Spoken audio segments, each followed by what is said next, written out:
Synthpop Symphony.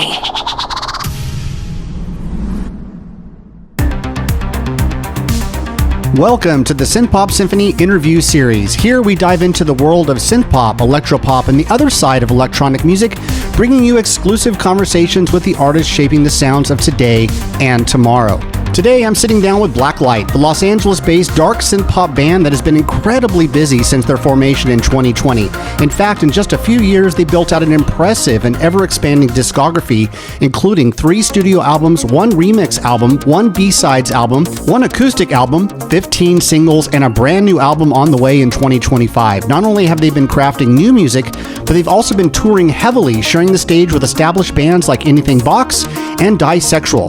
Joining me today are Adam Collier, Brian Belknap, and Omar Quiñones as we discuss their non-stop creative output, their biggest influences past and present, and the classic artists that shaped their sound. Let's dive in right now to the interview with Blaklight.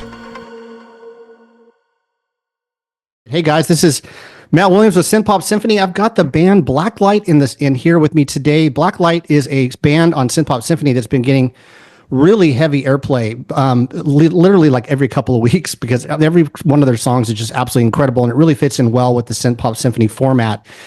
These guys are pretty much dark synthpop and electropop. I'll let them kind of tell you what their main sound is, but I've heard that's kind of what it is, right, guys? I would say so. Anyway, I'm going to introduce dark synthpop. Yeah, I'm going to introduce the band members. We got to start with Brian. Brian is the lead singer of the band. Adam is in synths, and Adam is one of the founders of the band. And also Omar joined about, how long ago was it, Omar? It's been a couple of years. I would say 2 now. About that, yeah. So. And Omar was originally from a band, Vein Machine. He joined the band, I guess, on the concert tour first, and then you became a regular member not long after. Yep, sounds about right. So you guys have a really distinct sound. I mean, how would you guys really define your sound from somebody who hasn't heard it before? I think that's an Adam question. I was thinking the same thing. I don't know. I mean, my influences are like Depeche Mode, Zymox, Secure. And I don't know if you can hear, really, I guess Depeche Mode, you can hear influences from there. But it's just a feel for me, and it's what I like. So I don't even know how to define the sound. What about you, Brian? What are some of your favorite bands that you were influenced by growing up and kind of got you into this whole sound? Yeah, I mean, pretty much, the same the big ones like Adam, Duran. Duran was probably my first favorite band, but then it moved into like Depeche Mode and OMD and New Order and Cure, The Smiths, and like later stuff like Cause and Effect and Anything Box. What about you, Omar? Where I got my start exactly? Well, your creative bands that when you were growing up, bands that really influenced you back in the day. So, at a very young age, I discovered Depeche Mode, and I was automatically hooked. So, and then, a lot of that kind of stemmed from, I lived in a very small town in the middle of the desert, so we didn't really have access to a lot of music, especially the music that was becoming popular during that time. And so I had an older sister that would buy records and bring them home and stuff like that from places in LA and stuff like that. And so that's kind of where I got a lot of my influence, was from a lot of the records that she would bring home. It would be New Order, The Cure, Depeche Mode, Tears for Fears, Red Flag, Anything Box. The cool thing is that I had friends that listened, that kind of fed me a lot of different music. And so I think that, when I really think about it, all of that just kind of stemmed from, all of those influences really kind of helped, my creative process. Yeah. So. What about bands today? What is some things that you guys have been listening to today that you guys feel really is pretty hot right now, as far as certain bands out there that are influencing you today that you guys think are pretty great? I'll start with Brian on that one. Well, I am wearing my can't get the arm in there. My Sleek Teeth t-shirt. I'm a big fan of Sleek Teeth from LA. We're actually playing with them next week. I like them a lot. Also from LA, our friends Disexual I like a lot. I'm a big fan of Matt Black out of San Diego. Listen to them quite a lot. Last week I saw Molchat Doma from Belarus. But they're not brand new, but I dig them a bunch. Ultrasun, Nation of Language, Clack. Sure, there's other things I could think of. What about you, Adam? What's some of the hottest bands right now that you seem to be in your playlist that you like? Same with Brian. I mean, I play Sleek Teeth almost every other day, Disexual. I just got hooked on Molchat Doma because Brian made a post on Facebook and I checked them out. And now they're playing constantly. And I get a lot of the new music actually from Brian when he posts stuff. Otherwise, I listen to like older stuff, like 80s music still. I don't really follow the scene that's going on now. But like Matt Black, Disexual, Sleek Teeth, they have really cool sounds. Other than that, I'm still listening to The Cure, Depeche Mode every once in a while. I like some of the stuff Zymox is putting out. But I always go back to the old bag of tricks, back to the 80s. Yeah. Omar, what about you? What's some of the bands that you've been listening to lately on the new side of things? That's a very interesting question, and that's something that I am very strict about. So I don't really listen to a lot of the current bands that are out there. And I do this specifically because I don't want to be influenced by other bands that are local or that are within the scene, because I try to, whatever I do, I'm trying to create something that is coming from me and not in the influences that I grew up with. And so that's why those influences are very heavy in my music. Every once in a while, I'll be surprised by a band. When we played Absolution Fest, I was completely floored by Light Asylum. The performance, the music, everything about her was really amazing. Matt Black is kind of, is another local band that I think is great. And I don't think that they get enough recognition for what they do. But all the others, like, Sleek Teeth, I've never even heard of them. I've never heard their music. And like I said, I listen to a lot of 70s rock, honestly, and a lot, and definitely 80s. But that's kind of it. It's really, like I said, I try to limit myself only because I don't want to be influenced by those who are doing other things that's working for them. So I'd much rather try to create something, from my heart, I guess. Yeah. What about? It's funny that Omar brought up you said 70s rock, right? Yeah. I'm starting to listen to a lot of Kiss. Nice. And I just watched an Iron Maiden concert on YouTube. So, I mean, I like heavy metal too. So I'm all over the road when it comes to music. I mean, actually right now, I've been obsessed with REM for some reason, who I've, over all the years that they've, were in existence, I never gave the time of day to. But for some reason, like 6 months ago, I started listening, and now it's probably like the most played thing on my That's interesting, you guys. Spotify for some reason. No, it's interesting you guys say that about some non-synth pop influences, right? Because I'm into the same kind of stuff. I mean, behind you got an ELO album up there. The top rack of my stuff is Fleetwood Mac and bands like that, because I grew up in the 70s and 80s as well. So there's a lot of that feeling. So, but what about non-music influences? I mean, especially you, Adam. Let's talk about you for a second. How do political influences or the news of the day or other things in your life you think is going to affect your music now and maybe going forward? Well, the way I write music is all purely on emotion. It was funny when you asked me about my influences. It was a hard question to answer because I'm like Omar. I want to feel everything that I'm writing. So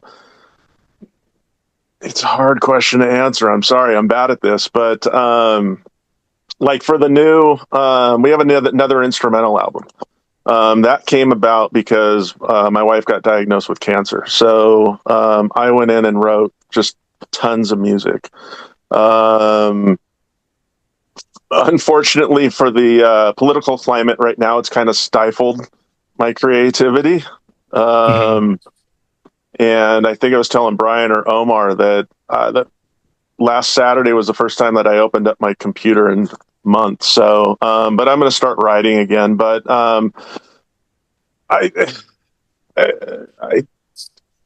I don't know how to answer that question because it just comes to me. So I'm not really. I don't know if I'm influenced by anything, but it's just all emotion, and I don't know. Maybe Omar can answer that one better. That's funny. You know what? It's so. So Adam and I did a collaboration for just to give an instance or an example. Brian and I did it. I'm sorry, not Brian. Adam and I did a collaboration for Beautiful Crisis, and I was really trying to find the messaging that I wanted in the song, and I think that it's heavily influenced on really what Adam and his wife have been going through, and how that must feel. Taking a third person approach to, being the observer, but writing about, other people's, struggles or, how they, it could be something that is about mental awareness. It could be about depression. I write specifically to the heart, and I'm really trying to write a story about anything that is going to make someone have an emotional response. And I think that Adam does kind of those same things, from one producer to another producer, the both of us together, I think that there's a lot of really cool things that we can do in the future with Blaklight, because we've worked very hard to kind of create our own sound. And I think Adam really takes, that emotional side of him, and it's reflective in his music. And so I try to, I guess, kind of compliment him from that perspective. Right.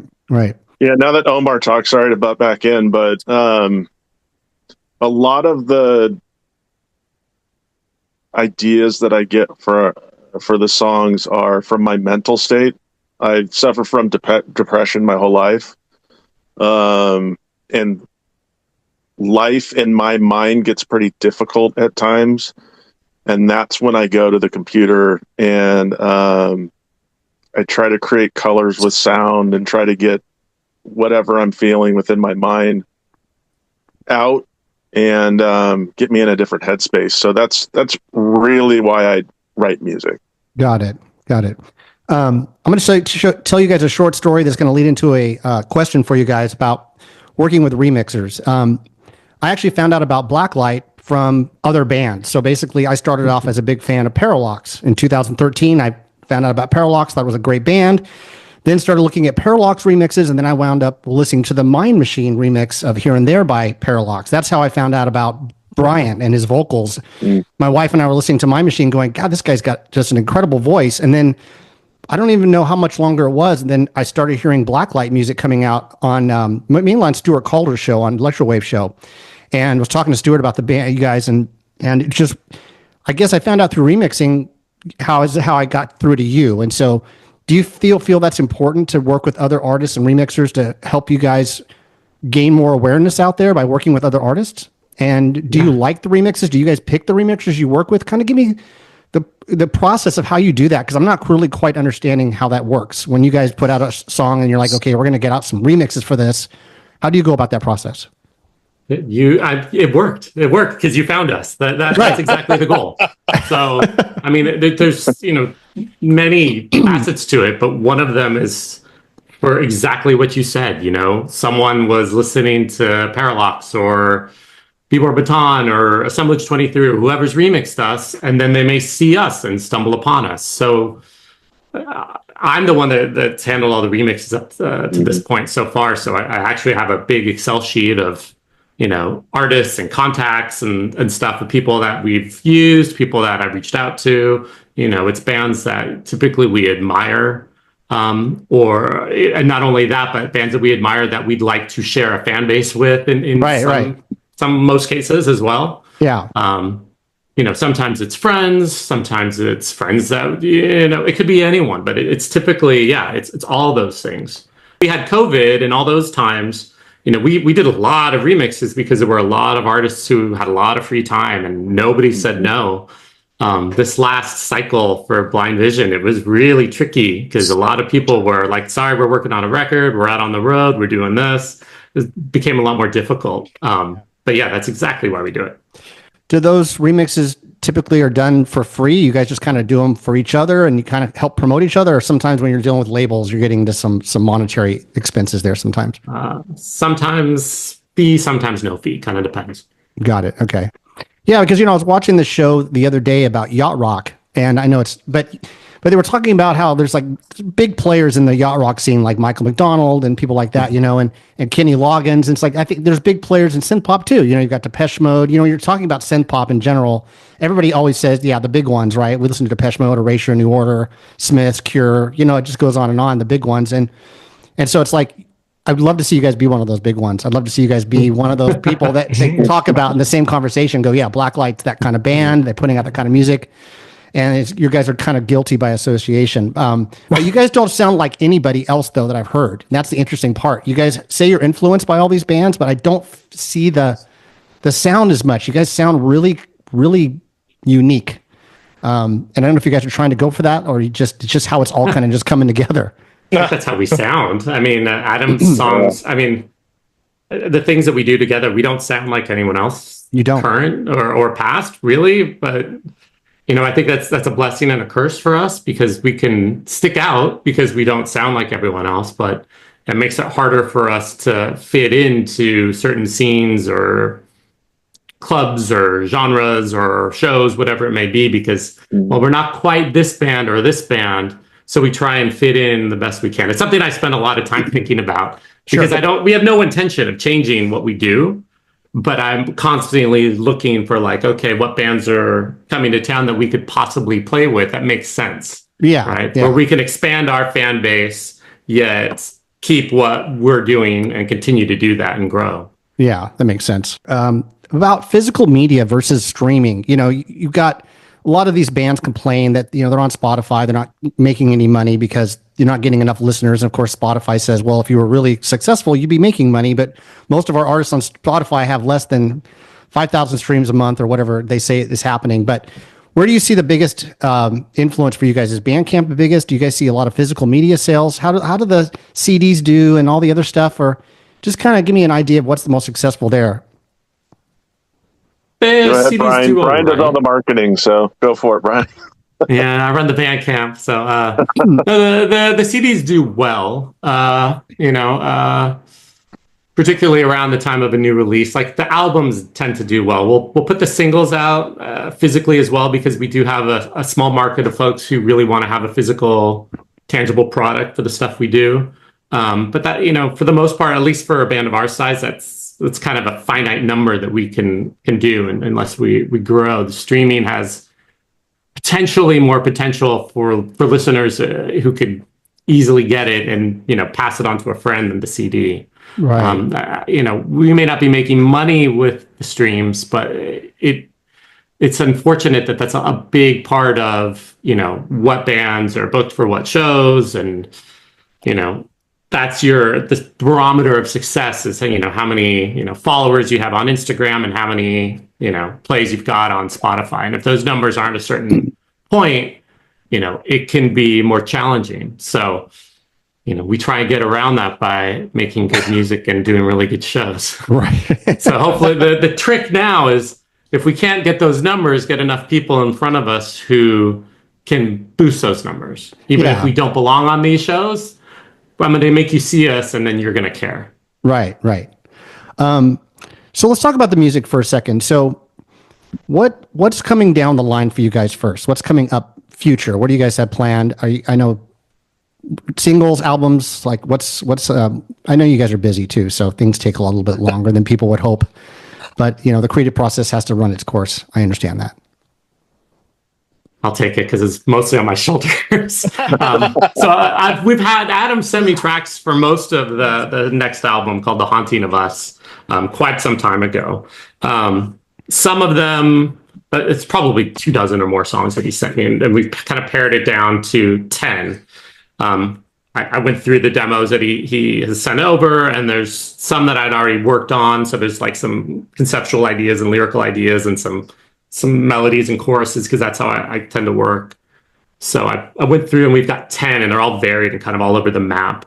And then of those, Blind Vision was the song we released last year. That was one single from it. A song that we played at the show you were at the other night, Matt, Buried Alive, that will be the next single, which is almost finished on my end before I send it to the boys to do their magic. Which sounded fantastic, by the way. Thank you. Yeah, I really liked it a lot. It's funny, I looked. We started playing it almost a year ago, so that's how long really? I've been thinking about it. I have no idea. Do you write the lyrics? No idea. Do you write the lyrics, or who writes the lyrics? Yeah, okay, that's you do. me. So Adam sends you the music and says, "Here's this song I put together." Yeah, So and normally it's got a the title, Bernie, like a working title. Yeah, you're yeah. the Bernie so Taupin of the group, basically. Is that what you are? Pretty much. Yeah, this one was called Barely Alive, and I changed it to Buried Alive. Yeah. And then there's going to be 8 more tracks. There's going to be one that Omar and Adam will be doing together as well from that album. And then there's 7 more. And there's one that's actually mostly almost done as well that our friend Magnus from Moore is going to be singing a part on. He's done a rough for it as well. So it's coming along. It'll be here this year. No, this time for sure. You know what's interesting is a lot of times you'll put out a track and it'll be your favorite track, but then you'll find out that it doesn't do as well. And then a lot of artists will put out a track and the B side will do better than the A side and stuff like that. Is there a track that you guys have done that you feel is like one of the best tracks you've ever done, but it isn't quite getting the listenership that you would hope? And is there a song that you weren't that fond of that honestly is doing a lot better than you thought it was going to do? I have a song I'm not that fond of that Omar likes. Yeah. What is it? I don't even. You don't even have to tell me what it is if you don't want to. But no, I'm completely having nothing to hide. A song called Vampires. Okay. Which I just lyrically, I think it's lacking. There's some cool stuff in the track itself, like and it's a great co-vocal with Gene from The Friction, and there's a cool like guitar, like this flamenco part, but like lyrically, it's just like, ugh, I regret it. But of songs that I thought should have done well that didn't, I think Blind Vision is actually my favorite track that we've done, and it's probably of all of our singles, it's been the least streamed, least downloaded, least everything. That's interesting too, because which means I think we're on the right track. Well, it has. I mean, it seems to have one of the catchier hooks. It's one of the catchier songs, I think. It's personally. Catchy. I mean, I think comparing it to other things that are out and about, I don't think it really fits into anything. I don't even know. It's synth-based music. But it doesn't fit into dark wave. It's not EBM. It's not like the tempo's a little too fast to do certain dances. Like, I don't know. It doesn't really fit, but I love it. Yeah. Do you like the word dark wave? I know Male Tears put something on social media not too long ago saying, "We're not dark wave. Stop calling us dark wave." We like bands like New Order and things like that. So do you guys like the name dark wave, or do you like something more like electropop or dark synth, or you don't even like to even be put into any kind of label, honestly? I don't know if we can even be put into a label. I know for my show, I'm trying to stop as much of the labels and just trying to really focus on the electronic music portion of it, that just really good electronic music is good music, period. Whether it's synthwave or synth pop. I was even having a conversation with Eric C. Powell the other day about what is synth pop, what is synth wave, what is electropop, like what are those actual genres, and we had a joke going that synthwave was like any video that had a DeLorean in it and sounded like Knight Rider was basically a synthwave track. That's a perfect description. Yeah. That's what he said too. He said that sounds like pretty much it. But no, it's just interesting because I don't think you guys fit into any genre. But back in the 80s, which is where we kind of all grew up, it was the weirdest time because we were listening to B-52s with The Cure, with Depeche Mode, with REM, with, you know what I mean? Like, there was just all these different kinds of music out there, and some of them didn't sound anything like each other at all, but they all somehow got played on K-Rock. Yep.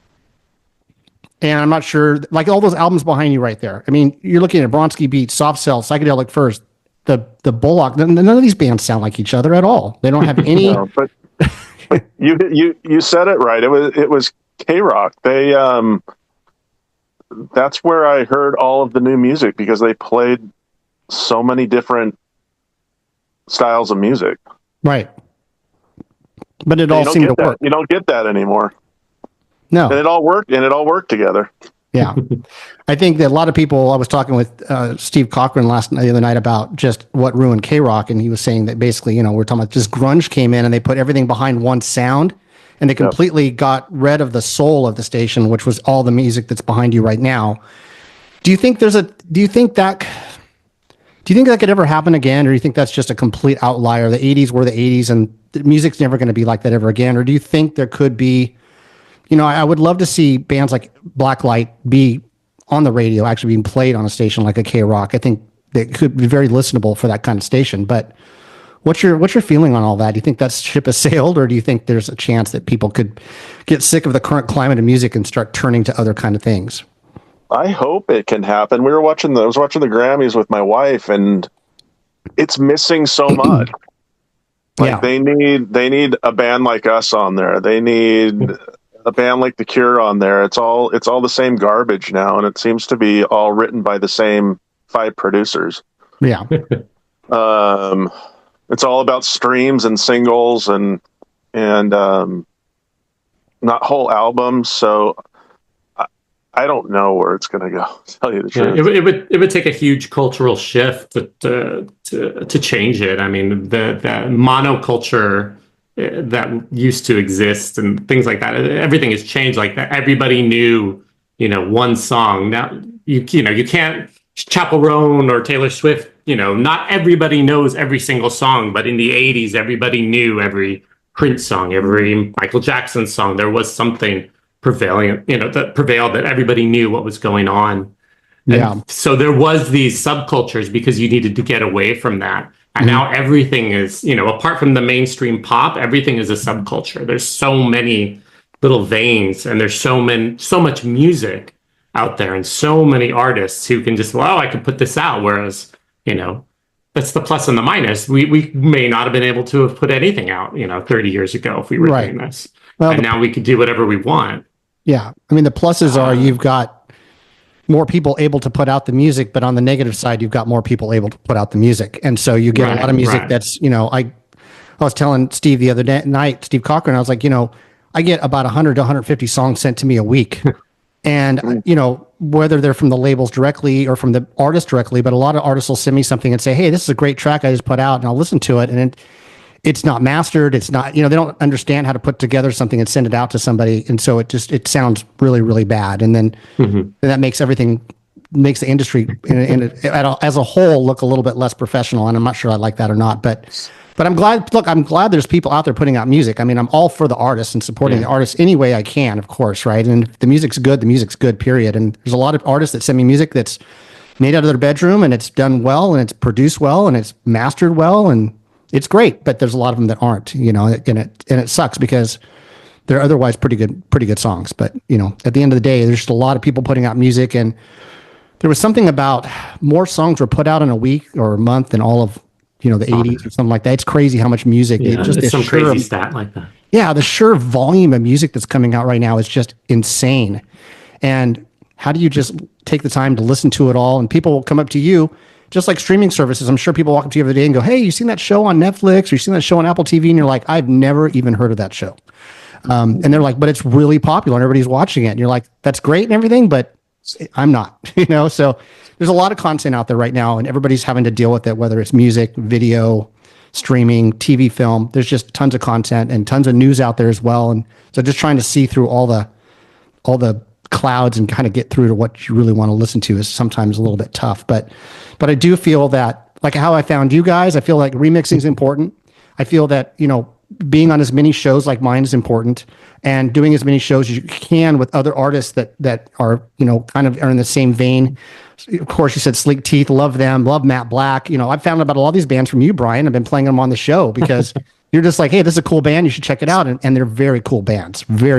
So Really appreciate all that and helping me get some more good music on the show. And I really appreciate you guys putting out the great music that you guys have been putting out. It's been really, really good. And seeing you guys live has been quite a joy. And my wife and I have really enjoyed watching you, and friends that have showed up to the shows have also really enjoyed watching you guys as well. So, Nice. yeah. So as far as concerts, what do you guys have coming up where people can actually see you? Let's talk about promoting you guys right now at the end of this interview. So where are you guys going to be? What's the next few shows for you guys? Oh, look at me. Okay. There's LA, of course, which is the benefit for The fires, right? For the fire benefit. I understand it's going towards for dogs. Is that correct, Brian? Yes, it's for the dogs, for the first responders. I'm sorry, I don't want to misspeak. I know it's called shoot. I want to say it's Pause for Peace, but that's not it. You're playing with Sleek. You're playing with Sleek Teeth. We're playing with Sleek Teeth. Yeah. Okay. Cool. That's great. Yeah, and I saw them like a few months ago, and they were so good. How many people are in their band? It's two. They were a duo. Two guys. Okay. Yeah. Synth guy and that one, and Josh and Box, I think are their names. And you've got we're playing in Tampa. We're playing in Tampa with Urban Heat. Ooh, what day is that show? April 1st. Okay. Then we're going to do Anything Box in LA, May 23rd. And Santa Ana with Beborn Beton on May 30th. And a few others that are not yet announced, but Soon. coming soon. Soon. Well, that sounds incredible. How about Vein Machine? Are you still going to be doing Vein Machine, Omar, or are you going to completely focus on Blaklight at this point? So it's funny. I've been having this conversation with several people, and recently I found out that one of the original members of Vein Machine, he passed away from his battle with cancer. And to be completely honest, Blaklight takes up quite a bit of my time. Really, for me to kind of focus on the things that I would want to. And so I've kind of been considering that I'm going to be doing kind of like a in memoriam type event to honor Bo Baker, which was the original drummer for Vein Machine. And then I think after that, I'm just going to be a studio musician. I don't really have any anticipation to tour or to play shows after that. Only because, Blaklight has been such a focus for me, and this is where I want my focus to kind of go in that direction. So for now, I think that after we announce a show, which is going to be coming up very soon, I think that's going to be probably the last one, probably ever. So those who know who Vein Machine is or have ever heard of Vein Machine, if you're going to be in LA in July, look forward to a special event that I'm going to be doing. And then after that, I don't think I'm going to be performing anymore as Vein Machine. So, got it. Adam, you've done a couple of side projects that you started over the last couple of years. You got Silver Scene and Beautiful Crisis, right? Yeah. Give me a little bit of idea about those. I know you've been working with, I think, Marie Williamson, right, on the vocals on a couple of those tracks. And give me just an idea of what the difference between those creatively than the Blaklight projects. The Silver Scene, Brian's singing back up in Silver Scene on a couple of songs as well. I think it's a little bit more. It's poppier, I think. It's still got some dark undertones to it, but I think it's poppier. And yeah, I'm working with Marie. She's done all of her vocals. Trying to get Brian to finish one more vocal. I left the project. Yeah, I was originally going to sing throughout the entire thing, and I was like, I'm never going to get around to doing this. So I'm doing one more, which is a really cool track. And then I've got it all mixed right now, and then I'll release that. That has 10 songs on it. And then the Beautiful Crisis, I'll be doing some more songs with Omar for that. And then I've got Mark Bebb from Shelter. Yeah. that has a few songs, and I'm just waiting for him to get some vocals back over to me. Magnus from More has 3 songs. Gene Serene from The Friction has Love The Friction.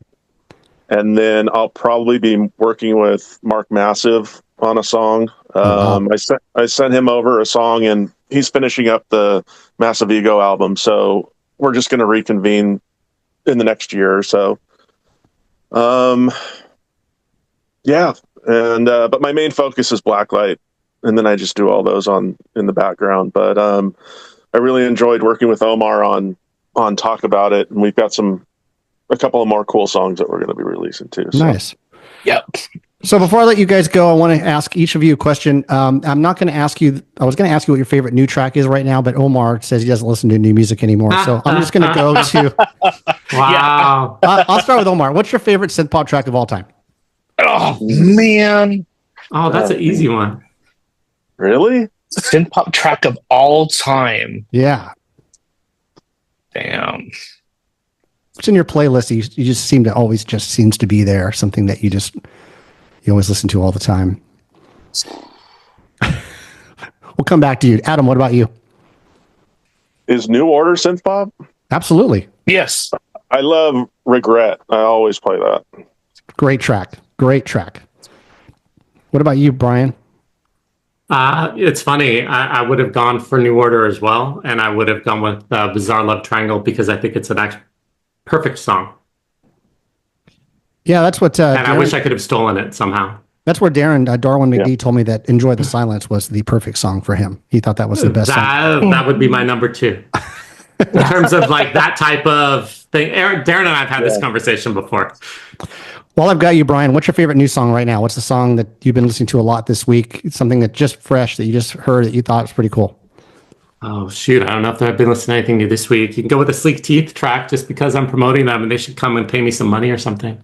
What track? What track do you like? Either Gone or Operating. Dealer's Choice. Check them out. Choose one. Can't remember which one I played on my show. I'll have to look back and see. I think it was one of those 2. And then what about you, Adam? You're listening to new music lately at all? Anything out there kind of got your interest?